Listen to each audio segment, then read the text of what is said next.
Bien, vamos a hablar un poco más del 25 de mayo, que es una fiesta de carácter popular. Yo he charlado muchas veces con Pacho O'Donnell. Bienvenido, Pacho, querido. Gracias. Y siempre subrayás lo que de fenómeno popular tuvo la fecha del 25 de mayo, ¿verdad? Claro, porque eso es lo que en general no nos lo cuentan, ¿no? Es como que el argumento del 25 de mayo tiene agujeros.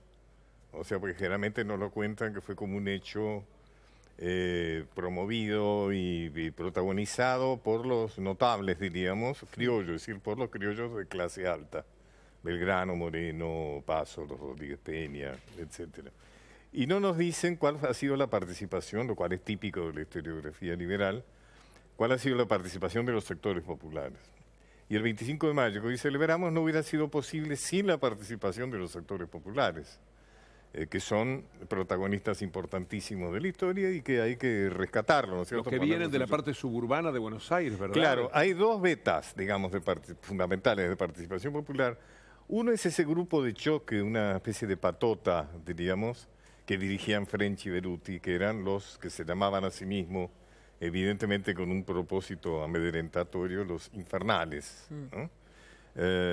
Que eran los que movilizaron, que hicieron barullo en las calles, digamos, ¿no? Que son aquellos aquí, porque si no, no se entiende por qué el virrey los llama a Saavedra y le dice, vaya y reprima. Que Saavedra, que es un personaje mucho más importante que lo que habitualmente nos dicen, que fue de alguna manera un verdadero jefe popular. Le contesta, no estando el rey Fernando en el trono, usted no tiene por qué darme órdenes.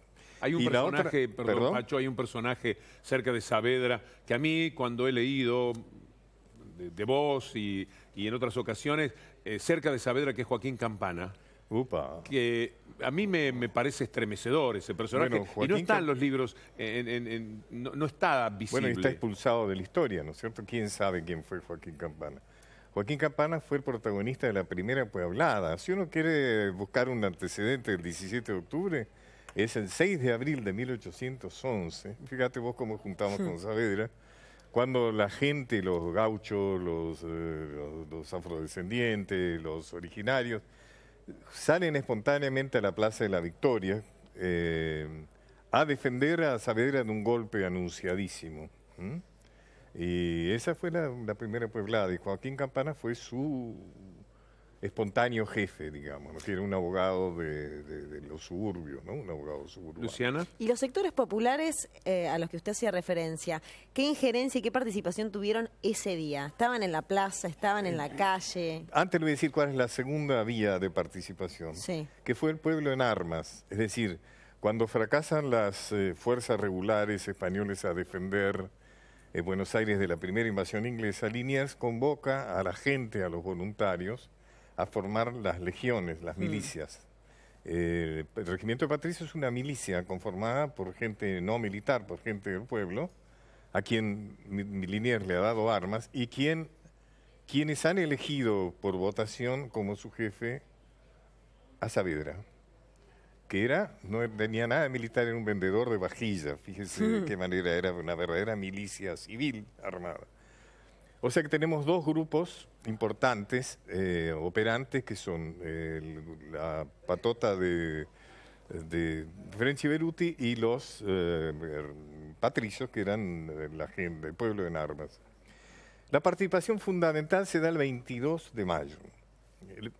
Cuando Saavedra se niega a reprimir, el virrey, aconsejado, dice, bueno, vamos a llamar entonces a un cabildo abierto para que se ponga en votación mi continuidad o no.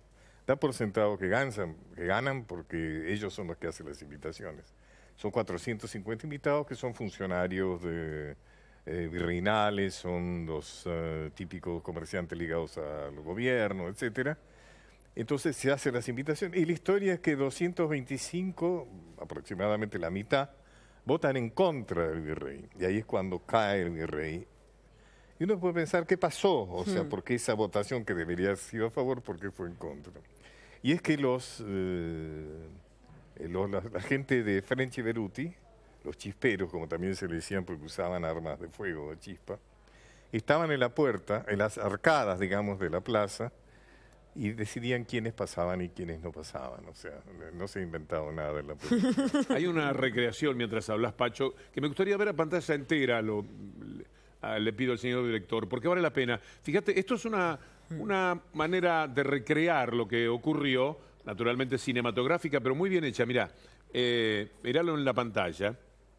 El 25 de mayo de 1810. Tiene que haber sido así. Ese calor popular que vos estabas mencionando, Pacho. Y que de alguna manera a mí me dolió bastante que hoy faltase. Esa Plaza de Mayo vacía me resultó un episodio triste para evocar el 25 de mayo. Todo eso que esta pequeña película muestra, todo ese lío, si se quiere. Efectivamente, hubo una participación popular importante.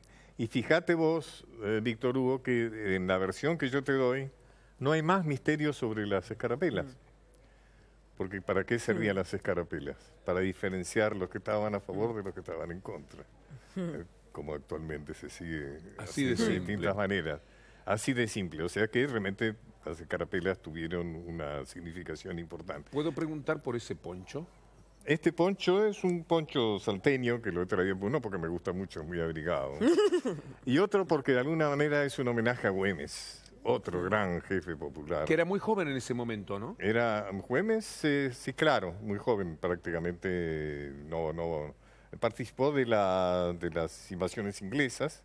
Fue el jefe del regimiento de caballería que tomó un barco, lo cual un hecho excepcional. Pero era poco más que un niño, sí, prácticamente un adolescente. No tuvo... Que esa es una característica, Pacho, que te he leído en más de una ocasión. Los jóvenes que eran ciertos hombres que luchaban, impensable a los 16 años, a los 17 años, batalla de Salta, de Tucumán, tenía siempre una participación de los jóvenes. Bueno, la esencia de la sociedad entonces era muy joven, ¿no? Por supuesto. Fíjate vos que Güemes, el 27 de junio muere, 1821, si no me recuerdo mal. Y hay en este momento un proyecto de ley para hacer feriado el 27 de junio. Y yo quiero expresar con esto mi adhesión a ese feriado. Me parece porque muy fíjate vos que hay tres grandes jefes militares de la Revolución de Mayo, que son San Martín, Belgrano y Güemes, todos decisivos. San Martín y Belgrano están honrados por feriado, Güemes no. ¿Por qué es tan importante esto de San Martín, Belgrano y Güemes y su decisión de combatir contra los ejércitos realistas? Porque muchos en Buenos Aires desconfiaban profundamente de la capacidad de vencer a las fuerzas que inevitablemente España iba a mandar para recuperar la colonia.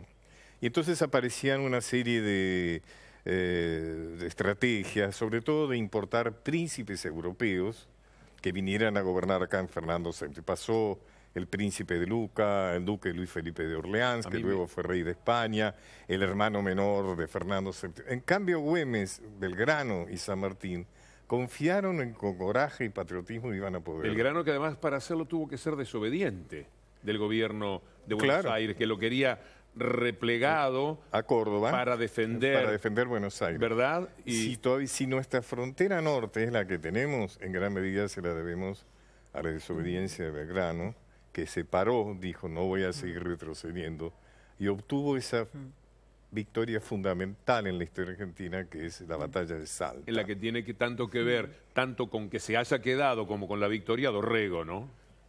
Dorrego es otro personaje, sabes que es una figura de mi predilección.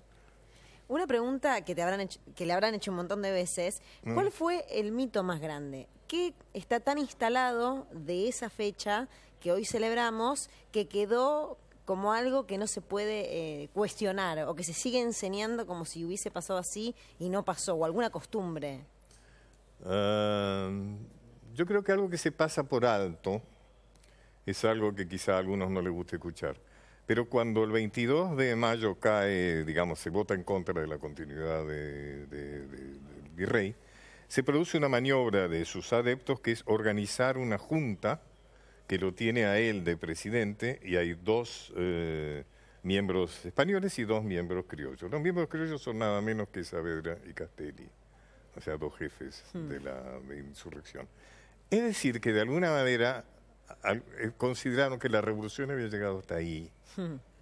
Ahora, ¿quiénes son los que disuelven esa junta? Que esto no se cuenta, se les perdona de alguna manera eso. hasta se celebra, en la casa de los Rodríguez Peña se celebra esta junta que dan por sentado. Seguramente se ha negociado el hecho de que los notables criollos tendrían los mismos privilegios que los notables españoles, acceder a los primeros cargos administrativos, militares, eclesiásticos, pero quienes se enojan contra eso y disuelven eso son nuevamente los sectores populares. Las tropas en el fuerte, French, ¿se acuerdan que se hablaba de French pateando la puerta y diciendo, el pueblo quiere saber de qué se trata? Sí, sí, sí. ¿Cuáles son esas negociaciones con las cuales nosotros no estamos de acuerdo? Y Beruti es contado subiendo, corriendo con sus hombres la escalera del cabildo, interrumpiendo todos los cabildeos, para decir lo que estaba llevando adelante en ese momento. O sea, es un guión maravilloso, muy complejo, mucho más complejo del que nos cuentan. Y como siempre pasa con la historia, si nos contaran la historia verdaderamente como fue, aprenderíamos mucho de qué es lo que nos pasa a nosotros todos los días en cada situación. Sí, ¿no? estamos en líos con eso ahora porque hay un contrarrevisionismo que me ha llamado muchísimo la atención y que va a impedir que tantas cosas que estaban aflorando para un mejor conocimiento de la historia y de los personajes pudiese estar en discusión, y me da, ahora tengo la sensación, Pacho, pero no es el tema para hoy, lo será para otro momento, en que hay una especie de antirrevisionismo que ahora se siente otra vez exitoso y que quiere clausurar la historia en lo que era antes de tareas como las que ustedes emprendieron, por ejemplo, desde el Dorrego, para entender un poco mejor a los personajes y a los hechos. La estrategia de ese antirrevisionismo es confundir revisionismo con kirchnerismo. Entonces dice, vamos a deskirchnerizar tal museo o tal zona, y lo que hacen es, como vos decís, echar para atrás, intentar echar para atrás, porque no lo logran, todos los avances que ha logrado una revisión de la historia por una historia mejor, ¿no? Pacho, ¿cuál es el podio finalmente? Y muchas gracias por la visita. El podio de los personajes más amados. Te digo tres, podés mencionar alguno más. Los que salen así, los que vos querés de tanto leer, con los que has llorado mientras revisás la historia. ¿Cuáles son tus personajes? Yo creo que el personaje más extraordinario de nuestra historia, sin duda, es San Martín, José de San Martín. Un tipo que no lo puedes agarrar por ningún lado, un tipo noble, inteligente, valiente, extraordinario, además muy próximo al federalismo, eso no hay que olvidarlo, porque nunca nos explican por qué San Martín se exilia y no vuelve hasta el final de sus días, se exilia 26 años. ¿Sabés cuántos años tardan después para traer su cuerpo? 30 años. O sea, un hombre muy odiado en Buenos Aires por sus convicciones, por sus ideas. Otro personaje extraordinario es Dorrego.